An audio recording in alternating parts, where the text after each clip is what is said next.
Hoje, dando continuidade ao nosso estudo, nós estamos aí na aula 04 e hoje nós vamos falar da diversidade de moradas. É um conceito apresentado por Jesus, um pensamento trazido por Jesus, que está inserido no Evangelho, no capítulo 3, no item 3, uma citação de João, no qual ele coloca que Jesus afirma que há muitas moradas na casa de meu Pai.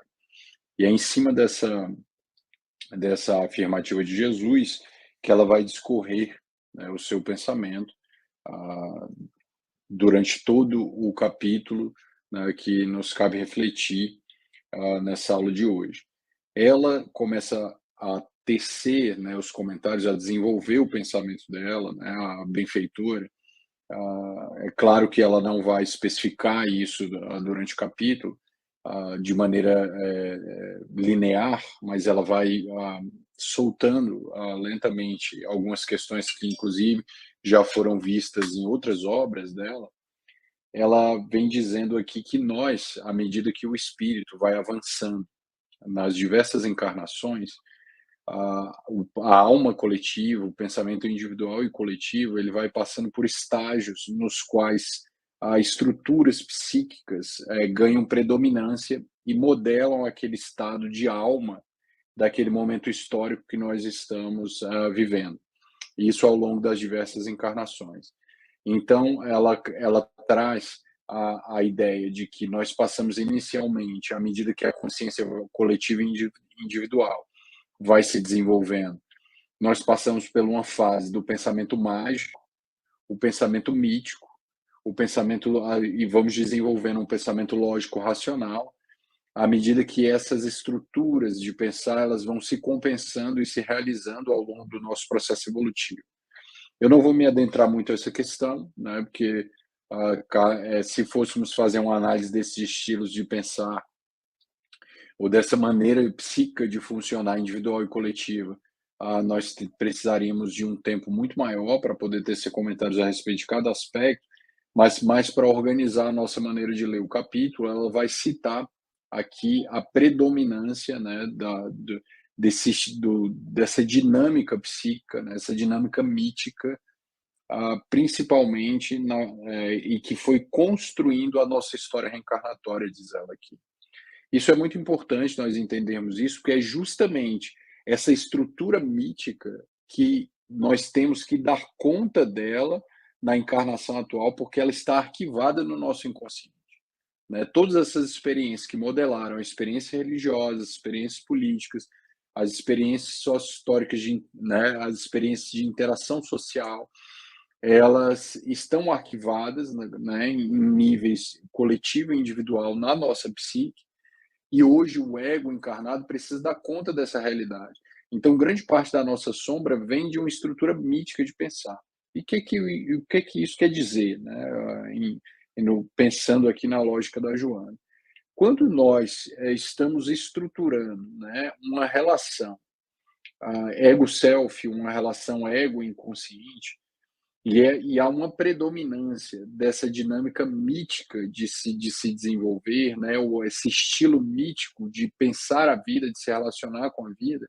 Isso quer dizer o quê? Que há uma grande quantidade, né, de relação ego-self que está mergulhada numa dinâmica inconsciente, né? Ou seja, a nossa psique, as energias que o ego precisaria integrar em nível individual e coletivo, elas estão acontecendo, elas acontecem para nós, essa energia ela vai se materializar em experiências religiosas, em experiências sociais e experiências individuais, mas ela acontece por um automatismo do inconsciente, sem uma reflexão mais direta do ego, né? E isso tem consequências.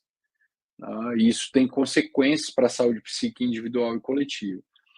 O pensamento mítico ele vai evidenciar em termos gerais, centrais, que o quê? Grande quantidade da experiência psíquica individual e coletiva está projetada, ou seja, ela está inconsciente, né? Se ela está inconsciente, se a experiência psíquica está inconsciente, nós não estamos nos relacionando de maneira dirigida, lúcida, integrativa com os conteúdos que o inconsciente traz.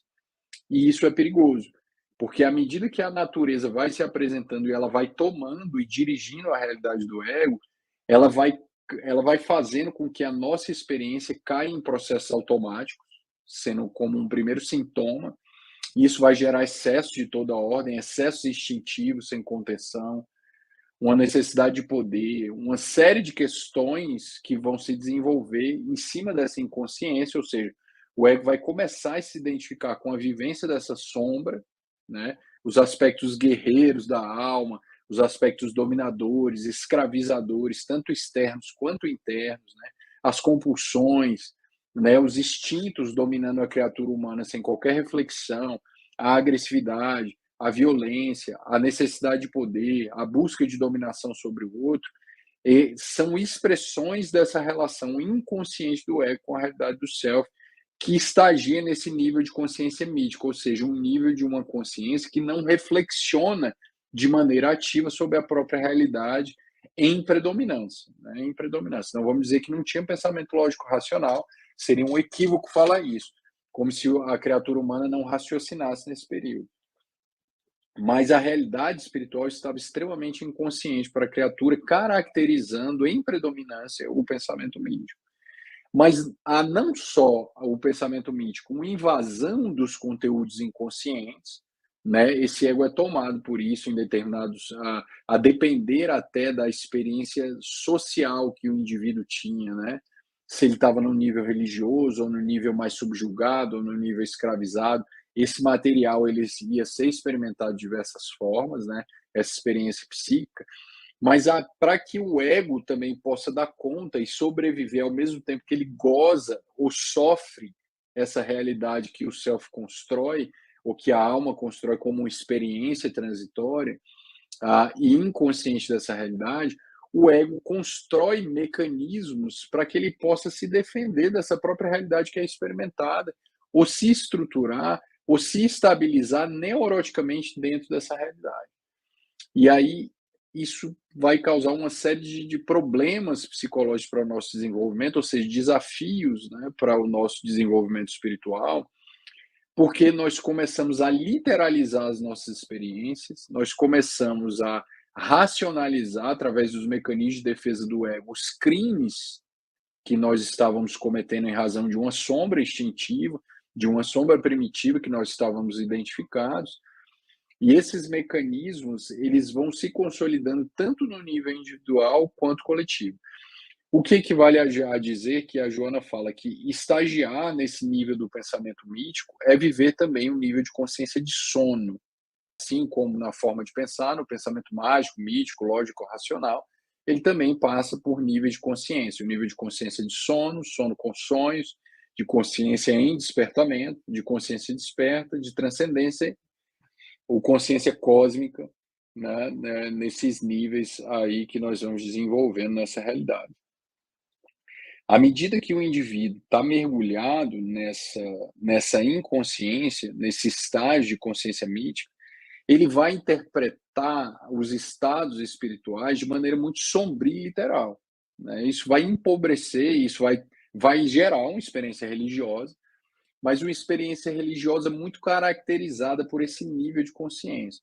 E como que seria essa experiência religiosa do nível mítico?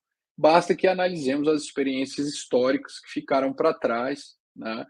As experiências que nós estagiamos nos momentos espirituais das diversas encarnações. Como, por exemplo, nós temos, diante dessa inconsciência ou da consciência mítica, como um efeito até para a organização desse ego diante desse grande volume de energia, a religião ela começa a surgir como uma experiência de medo. Ela, no centro da experiência religiosa, né, estava o sentimento de medo. O medo de quê? Né? O medo de quê ou de quem? O medo, né, na consciência mítica, ele começa a modelar a experiência religiosa à medida que eu tenho medo dos deuses ou medo de Deus. Né? Então não é uma experiência de lucidez, eu não estou falando de um Deus de amor. A experiência psíquica ela é totalmente distorcida a partir de uma realidade de uma psicologia infantil, porque está inconsciente. Então, no centro da experiência religiosa, eu tenho o sentimento do medo. E é esse medo que vai gerar uma série de mecanismos religiosos para aplacar esse medo, como, por exemplo, os rituais. né? Os rituais de sacrifício, os rituais compensatórios, né? Os rituais de proteção, eles vão começar a compensar essa experiência de medo da minha relação infantil com a divindade. Quando eu digo infantil, de uma psicologia espiritual infantil.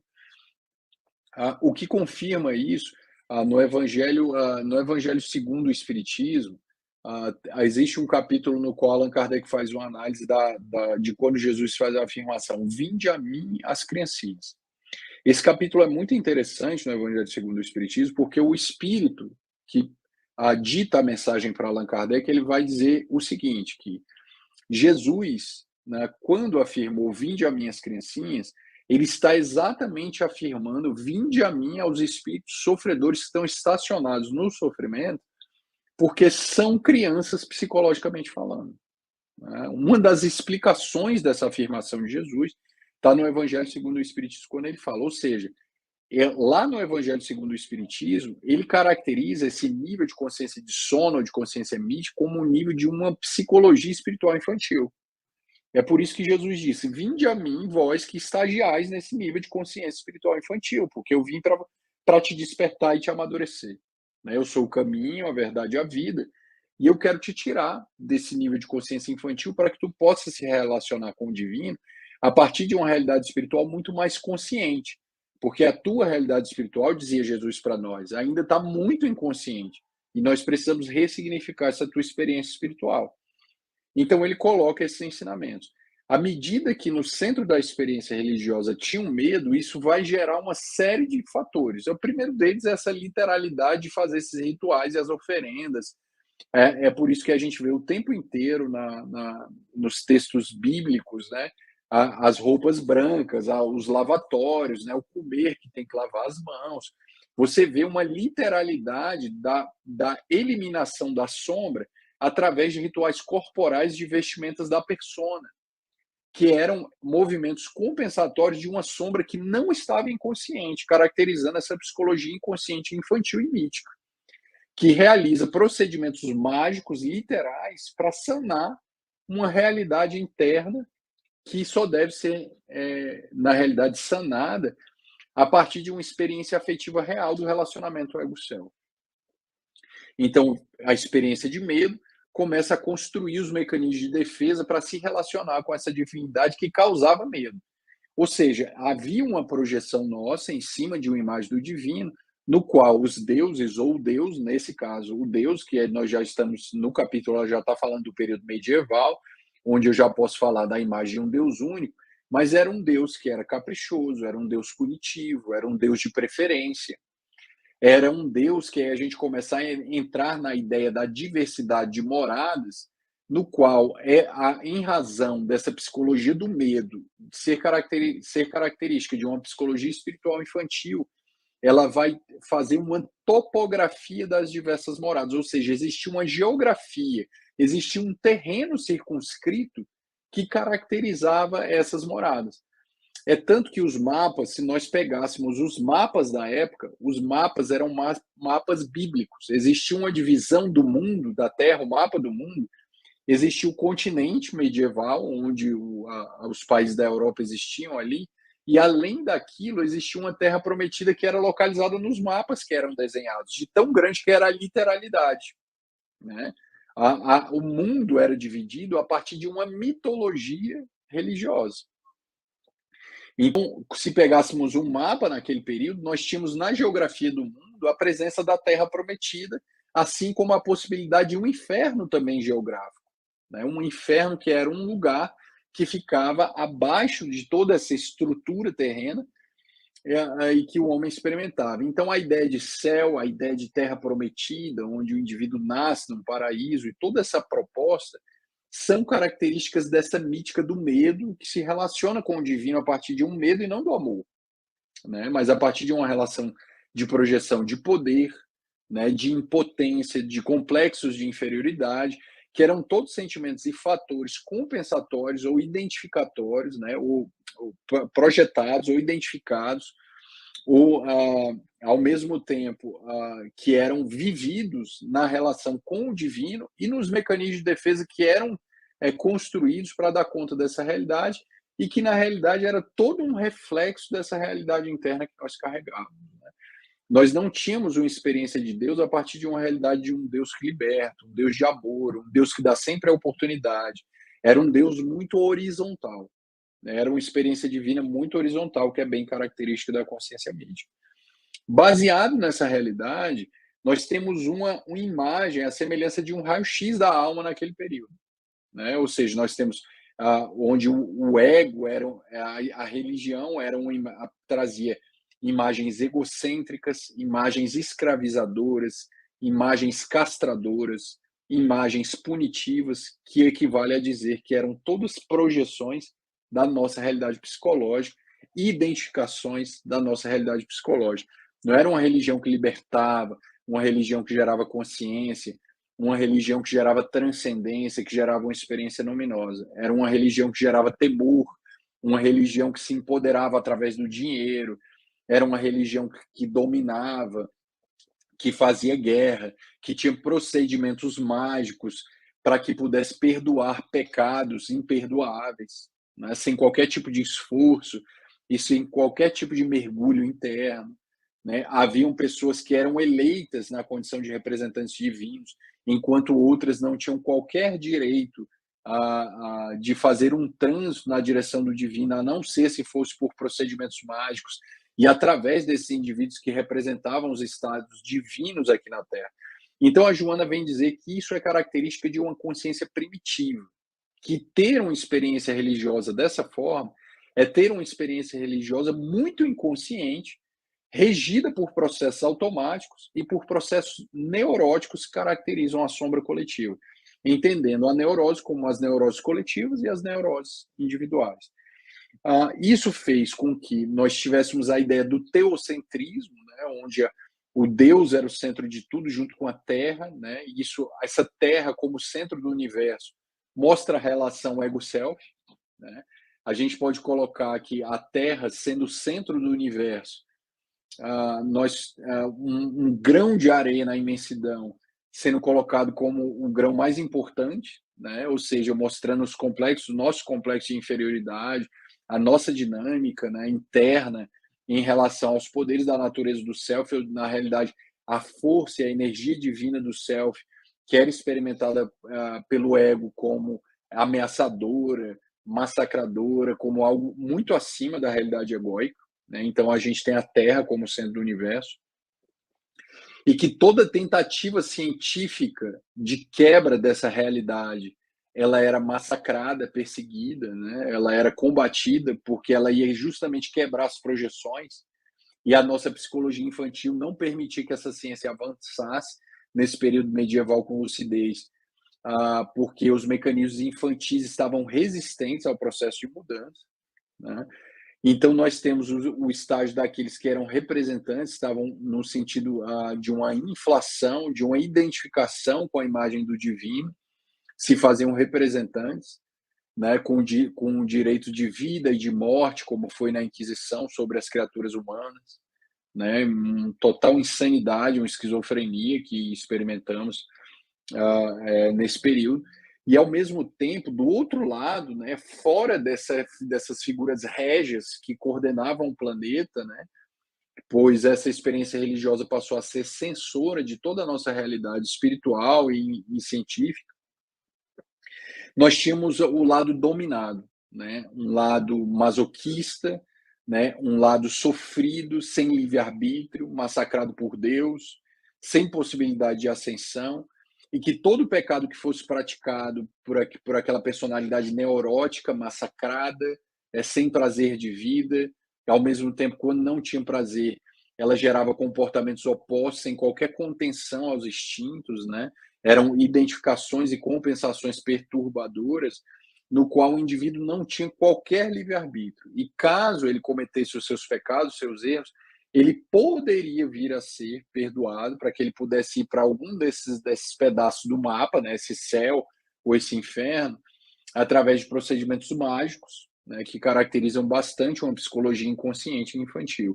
Então, depois de uma vida dissoluta, o indivíduo poderia ser perdoado em poucos atos religiosos, como aconteceu muito no período da Inquisição, no qual a igreja contratava mercenários e assassinos, mendigos e ladrões para que servissem para montar um exército, para promover uma expansão territorial da igreja nesse período. E a igreja dizia a eles, trazia a seguinte questão: ó, que não tem problema se vocês forem para a guerra, estuprar, matar, espoliar todos aqueles que não concordam com a ideia. Se vocês fizerem isso, quando vocês voltarem, como nós temos o poder divino, a gente pode perdoar o pecado de vocês, desde que você expanda os territórios da nossa ideologia. Então, essa realidade, ela se constrói muito aterrorizante. É uma experiência religiosa que ela dá mais aversão do que cria seguidores. Então, o indivíduo se convertia à experiência religiosa mais por medo do que por uma experiência de realização espiritual luminosa e real. Em consequência disso, nós tínhamos, né, a Terra como centro do universo, o Deus, né, como esse Deus que deveria ser adorado, mas é um Deus que é a partir do medo, ele tem que ser adorado a partir do medo, e a partir da realidade do dogma, né, que é uma realidade do ego que mantém uma estrutura de poder e uma estrutura de dominação. O dogma é aquele princípio que é indiscutível, né? Ele é de origem divina, foi Deus ou um representante de Deus que consolida essa realidade na Terra, e uma vez que essa ideia é exposta, ela não pode ser discutida, né? Ela não pode ser questionada, raciocinada, para que gere um processo evolutivo. Ela, uma vez dita, ela tem que ser aceita sem qualquer raciocínio, e ela pode gerar, se ela gera escravização, sofrimento, dor ou amor, ela não deve ser discutida porque é um dogma. Então, essas estruturas, né, dessa psicologia infantil caracterizam muito o nosso ego. O ego com sede de poder, o ego inflado, um ego impotente, né, ante a realidade espiritual da vida. Então, a própria imagem de Deus era uma imagem infantil e os mecanismos para se relacionar com esse Deus, né, esse Deus de poder, esse Deus de prevalência, esse Deus de dominação, eram também caracterizados por mecanismos infantis, muito caracterizados a partir desse poder. A Joana fala que toda essa experiência religiosa ela está arquivada no nosso inconsciente. E à medida que nós reencarnamos, ela vai voltar, né? Ela vai ter um retorno desse material recalcado, e mesmo nós sendo espíritas agora, essa experiência religiosa ela vai ser atualizada nas imagens dentro do espiritismo. Então, a nossa relação de medo em relação à divindade, ela vai retornar agora. A consciência de culpa, o masoquismo, a realidade das moradas, o demônio que volta na figura do obsessor. Há uma atualização dessa sombra nessa realidade espírita agora que nós estamos experimentando. E que a única forma de nós superarmos essa sombra nossa, que é uma sombra coletiva e primitiva que jaz no nosso inconsciente profundo, é começarmos a ter uma relação do ego com plena consciência desse material que transita do inconsciente para se apresentar para o ego nessa realidade agora, para que gere a ressignificação da experiência mítica, gerando uma experiência religiosa consciente, que supera os automatismos e que dá prazer, alegria de viver, né? Que não vai a uma superação desse estado masoquista, desse estado inflado de poder, a uma ressignificação dessa estrutura e que nós vamos ter que experimentar isso a partir de um prazer de vida mesmo, um prazer de ter prazer, um prazer motivador, né? A gente precisa encontrar prazer nessa experiência. Se não tiver prazer, a gente não sustenta ela. A gente tem que ter alguma espécie de prazer para motivar a gente nessa experiência. E esse prazer também, não, mas quando eu digo prazer, não é o prazer dos vícios, né? Ela vem colocar isso aqui, e ao mesmo tempo que esse prazer, ele vai gerar também emoções refinadas, né? Ou seja, nós saímos da castração para contenção, da castração e do masoquismo para educação, da inconsciência para consciência da relação desse material, o que é uma proposta totalmente diferente, né? Isso vai gerar uma ressignificação da experiência religiosa, o rompimento do fanatismo, de uma maneira totalmente diferente de como nós experimentávamos a religião no passado. Ela vem dizer que é necessário que haja uma consciência da experiência espiritual.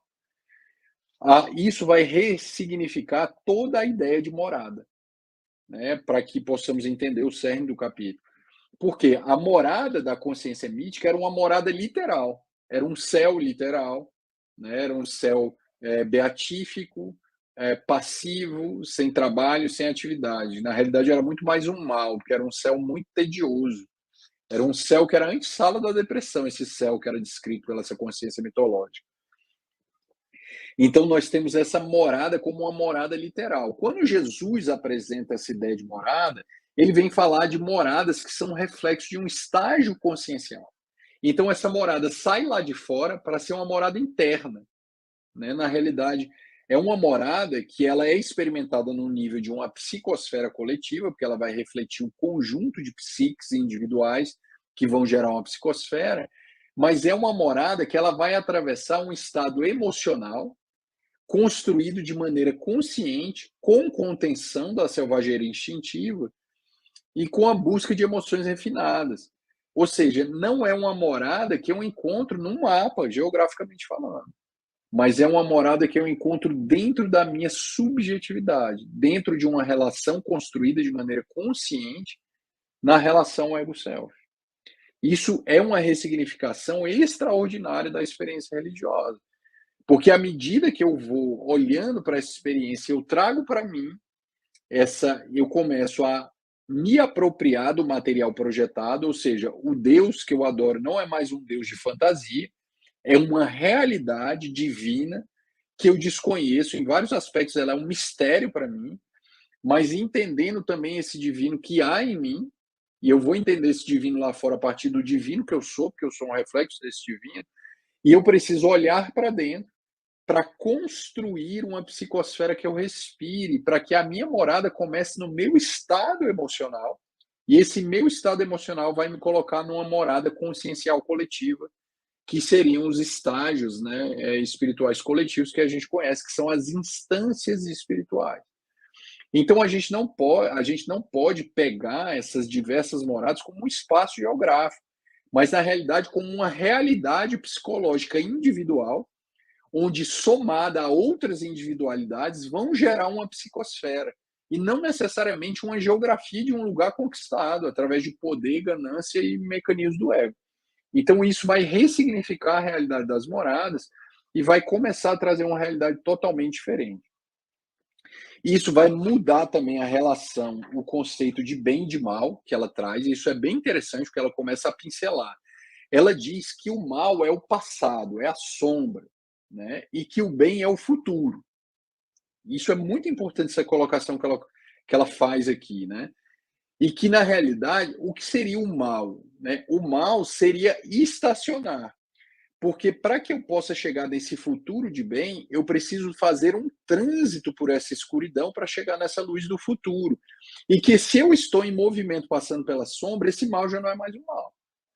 Então, no conceito joanino, o mal seria estacionar quando eu posso caminhar. Né? Ou seja, não necessariamente ser bonzinho, mas às vezes eu passar por essa experiência de sombra para superá-la, ressignificá-la, transitando por essas experiências neuróticas que são necessárias para gerar processo de diferenciação na psique, passando por elas, ressignificando essas experiências para gerar um futuro que será a minha morada de paz. Ou seja, na realidade, o mal é o estacionar e o bem seria se movimentar espiritualmente, ou seja, é gerar uma dinâmica de movimento interno na qual esse relacionamento consciente ego-self precisa ser uma constante para que o bem seja uma constante em minha vida, não no sentido de somente uma beleza, mas esse bem como um atrito do ego com o self, que ele vai encontrar coisas aterrorizantes que são inconscientes para ele, mas que precisam ser ressignificadas dentro da nossa realidade psicológica.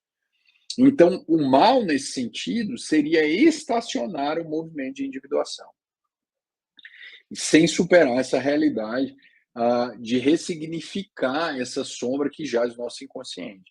Então, a morada, né, esse conceito dessas diversas moradas, são os diversos níveis de consciência que a criatura vai experimentar na direção de Jesus. É tanto que ele fala que existem várias moradas que são compatíveis com o nível de consciência espiritual de cada criatura. E essas moradas, elas só se tornam uma psicosfera coletiva porque existem uma quantidade de psiques individuais que modelam essa imagem coletiva a partir de uma experiência emocional individual. A experiência emocional individual, ela começa a gerar uma ressignificação a partir da emoção, onde o medo não é mais o centro da experiência religiosa.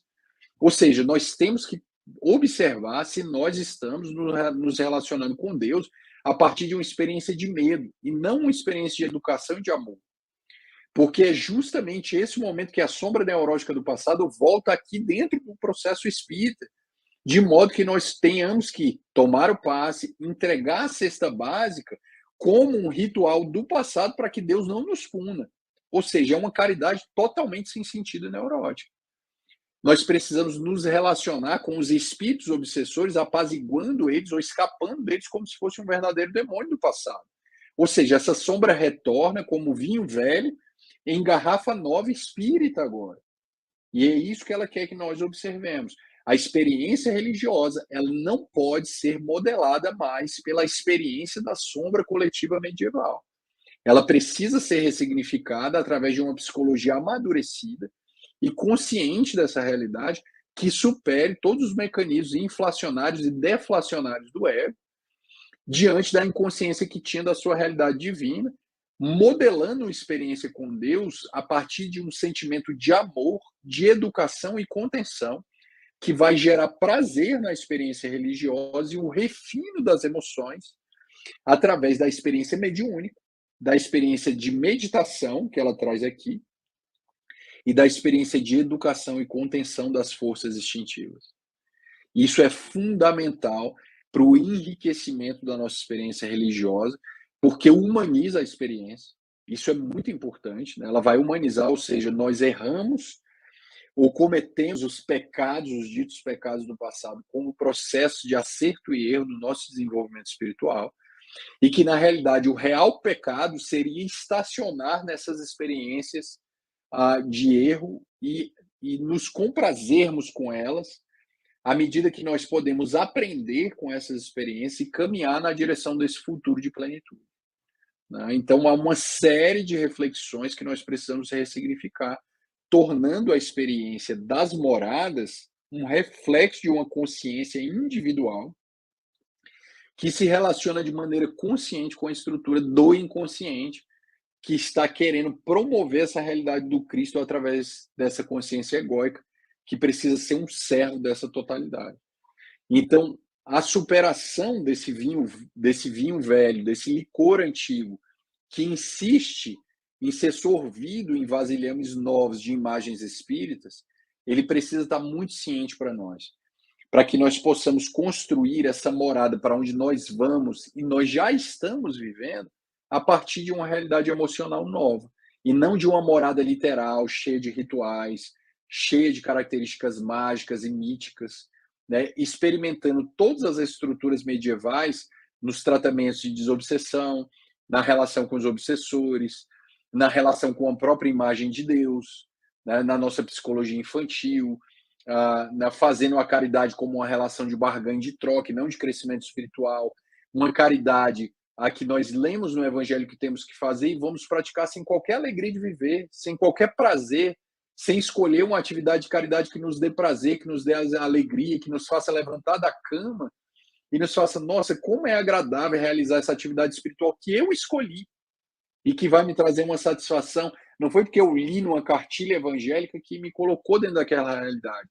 É uma experiência religiosa que, se ela for vivida atualizando a sombra do passado, nós não vamos chegar no fim dessa experiência religiosa, porque ela vai se tornar cansativa, ameaçadora, amedrontadora, escravizadora, sem alegria de viver, uma experiência pesada, cansativa, cheia de obrigações, uma experiência sem qualquer motivação emocional, tediosa, que não tem espaço por divertimento, para alegria, que não tem espaço para os relacionamentos saudáveis, que não há espaço para uma escolha da própria maneira de amar através da prática da caridade. É claro que nós não vamos realizar só comportamentos ideais que nós gostamos, nós temos que fazer o que tem que ser feito, porque pessoas sofrem, pessoas passam fome, assim como nós, dentro de uma realidade material de sofrimento físico, psíquico e material que precisamos suprir. e muitas vezes nós temos que cumprir o nosso dever, mas a vida não é só um dever massacrante, né? A experiência religiosa, ela precisa também ser experimentada num nível prazeroso, motivacional, que garanta uma libertação da consciência e uma relação com Deus libertador e não escravizador. E é isso que ela vem dizer. E é justamente a partir dessa experiência emocional que nós vamos conseguir sintonizar o nosso estado emocional nessa morada, que não é uma morada geográfica, uma morada de topografia, de uma geografia, mas uma morada emocional. E que muitas vezes, mesmo antes de encarnar, estando no mundo de expiação, nós já temos uma experiência de plenitude e felicidade, já construindo essa morada afetiva no momento que nós nos encontramos aqui encarnados na Terra.